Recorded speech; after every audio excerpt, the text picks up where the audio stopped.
I was trying to think of something funny to do, so just let my wife show you what I did when I tried to do it.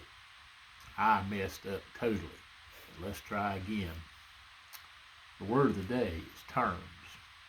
I was listening to a comedian on YouTube this evening, and he started talking about the old see and say. Most of you that are been around a little while will know what I'm talking about. It was a toy that had a string. You could pull it and let it go, and it would make a noise that corresponded to an animal that was pictured on the see and say. He talked about the fact that his was a hand-me-down and it got out of whack. And so you would pull it and said, what does a coyote say? And it'd go, moo. And so he said, I was expected to know when I got to kindergarten what all these animals were, and I had been misled by my see and say.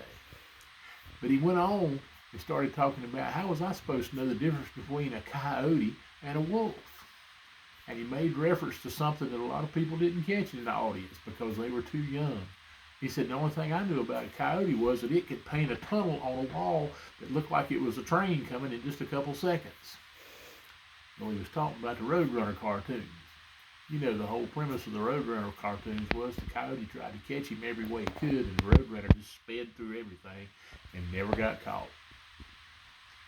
But I thought about those things, and the people that didn't remember that, I thought about all the new terms that we use now. Just a few years ago, if somebody would have said Facebook, you'd have thought, well, they've got a book with pictures of faces in it. Maybe that's what it was.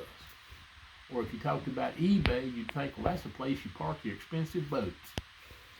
Now, I don't know what you'd have thought about YouTube unless it was just one of those tubes out of the back of an old television. Anyway, things have changed a lot. We've got a lot of new terms. So when you're trying to communicate, make sure you know what you're saying and make sure you know your audience is. Or you might end up creating a joke of your own, and it might not make for you having a great day.